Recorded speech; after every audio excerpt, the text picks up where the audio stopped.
Indonesia merupakan negara kepulauan terbesar di dunia. Terbentang dari Sabang hingga Merauke, Indonesia memiliki 17.499 pulau. Perikanan adalah salah satu sektor yang diandalkan untuk pembangunan nasional. Banyaknya hasil produksi perikanan di Indonesia perlu dipertahankan dan dijaga. Tanpa pengelolaan dan pengawasan yang baik, ekosistem laut Indonesia akan tercemar.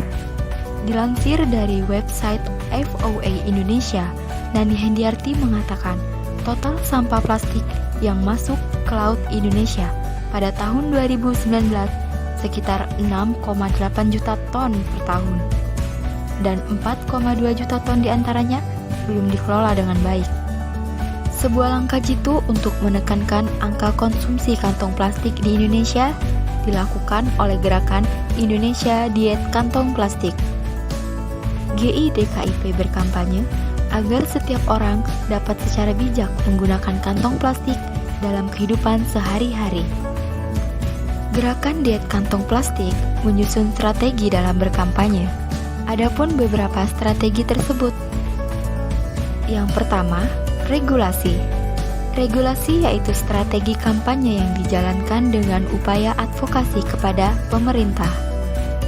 Upaya ini dilakukan agar peraturan berkaitan dengan pengurangan kantong plastik dapat dikeluarkan oleh pemerintah.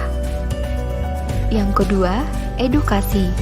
Edukasi merupakan upaya terus-menerus untuk memberikan pengetahuan dengan berbagai metode, seperti pelatihan, presentasi, diskusi kelompok, pemutaran film lingkungan, dan membuat berbagai karya daur ulang dari bahan bekas atau Empire Challenge dengan mengembangkan berbagai kelompok relawan.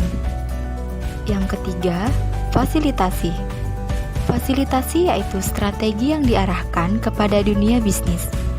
Dunia bisnis menjadi sektor penting untuk disadarkan karena siklus penggunaan kantong plastik oleh masyarakat berasal dari penjual.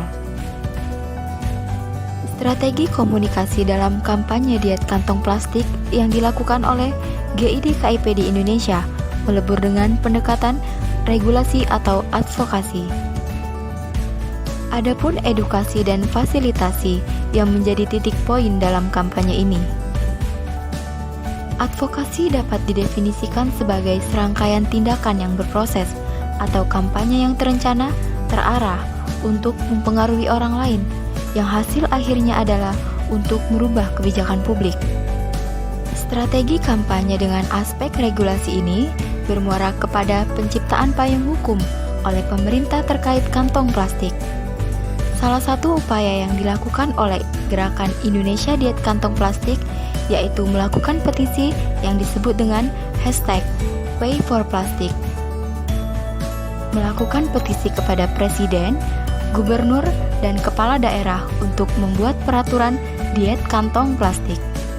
Hingga akhirnya, pada tahun 2010, pemerintah Kota Bandung mengeluarkan surat himbauan untuk mengurangi penggunaan kantong plastik dengan mengeluarkan Perda Nomor 17 Tahun 2012 tentang pengurangan penggunaan kantong plastik. Disusul pemerintah Provinsi DKI Jakarta mengeluarkan surat seruan Nomor 6 Tahun 2013 tentang gerakan diet kantong plastik.